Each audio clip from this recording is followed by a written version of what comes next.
Salut à tous les amis, j'espère que vous avez la patate aujourd'hui. Bienvenue dans cette nouvelle vidéo. Que vous soyez nomade digital, que vous soyez nomade tout court ou que vous ayez envie de le devenir, cette vidéo va vous intéresser parce que je teste un des meilleurs sacs du marché pour les nomades digitaux. Donc ça vient d'arriver, je viens tout juste de le recevoir et justement je vais vous en parler aujourd'hui. Alors déjà il faut savoir que c'est un sac qui est cher, c'est quand même du premium. Il coûte déjà 299 $.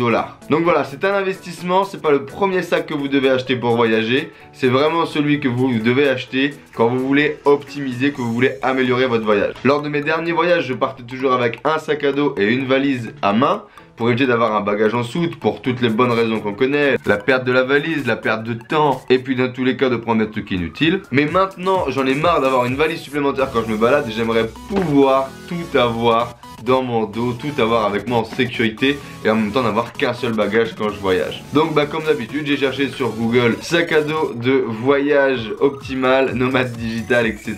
Et il y avait déjà Antoine BM qui avait fait une vidéo sur un sac qu'il présentait pour son voyage au Pérou je crois, qui est finalement un petit peu concurrent de Tortuga, donc qui est le modèle que j'ai acheté, qui est la marque que j'ai acheté. Leur petit fly comme ça, on your terms, et qui te dit que voilà, we started Tortuga to live on our terms.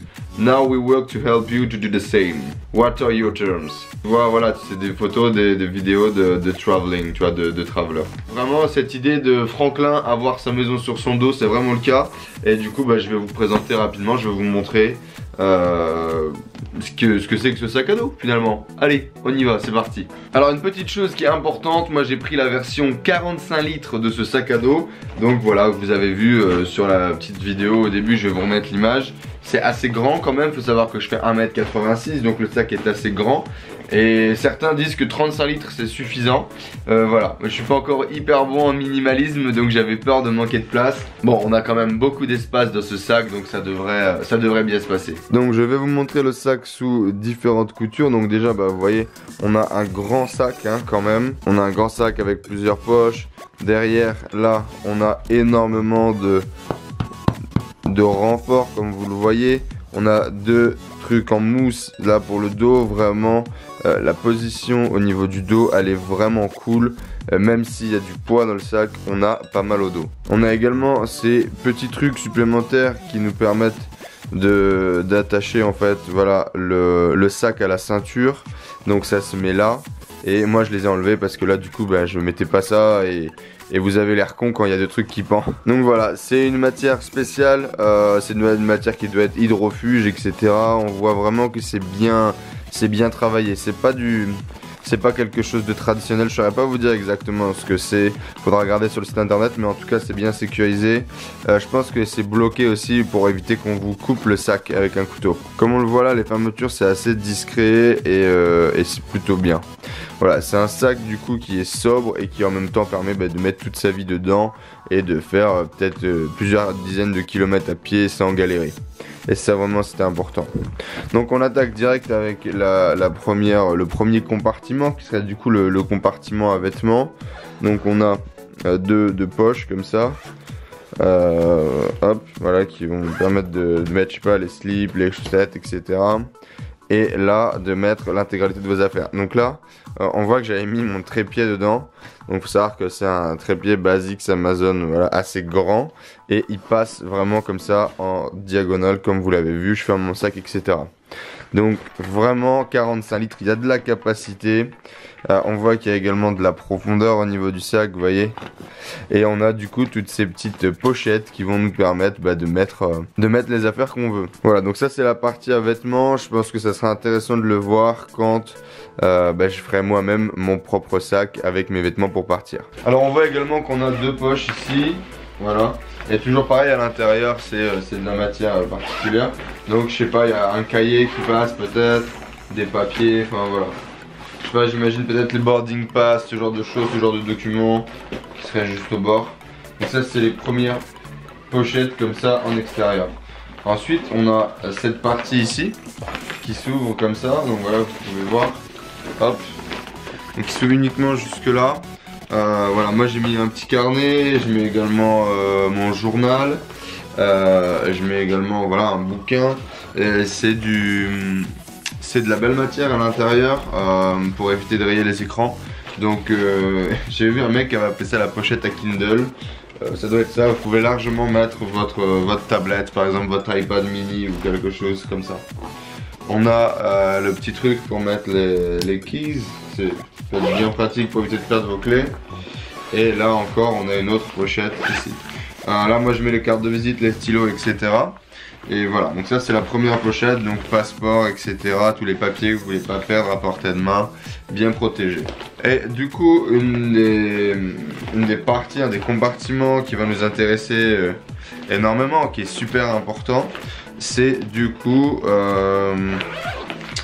la partie pour l'ordinateur, parce que bien évidemment, nous on doit pouvoir mettre tous nos bagages, mais on doit aussi pouvoir avoir un ordinateur en sécurité. Et voilà, bien transporté, bien transportable, pour pouvoir transporter tout notre matériel, tout notre matos, appareil photo, etc.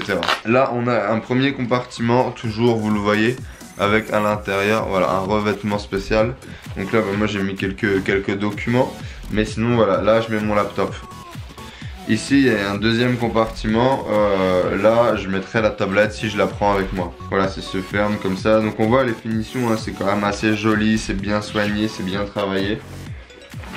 Oh, vous allez me dire à ce prix là, ils peuvent. Là du coup c'est là où je range tout, en fait tout ce qui est ici derrière, tout le matériel passe ici. Donc là on a une très grande poche, vous voyez c'est quand même toujours pareil, assez profond.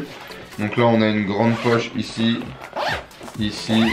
Et là on peut mettre voilà, donc les câbles, l'appareil photo, le trépied de Joby passe ici. Donc voilà. Voilà, donc pour l'instant moi je l'ai testé uniquement pour aller à Paris et pas charger en mode nomade digital. Là justement je vous fais cette vidéo aujourd'hui parce que j'ai préparé ma valise pour partir. Donc je vous en dirai plus dès que j'aurai fini mon sac, savoir si c'est super ou pas. Alors il faut quand même prévoir que vous avez 299 € d'achat du sac, 50 $ de frais d'envoi, ce qui fait déjà un peu plus cher. Et j'ai eu également 76 € de douane à l'arrivée du sac. Donc finalement c'est un sac qui m'est revenu plutôt cher. Je suis quand même content d'avoir quelque chose qui puisse me permettre de faire l'intégralité de ce que je veux, que ce soit les petits voyages, les longs voyages, et d'avoir vraiment l'intégralité dans un sac à dos. Mais voilà, aujourd'hui je sais pas vous dire encore si le retour sur investissement est bénéfique, je sais pas vous dire non plus les autres produits du marché parce que finalement je les connais pas, j'ai testé que celui-ci en termes de sac à dos tout en un de digital nomade. Mais en tout cas voilà, c'est de la belle qualité, c'est de la belle manufacture.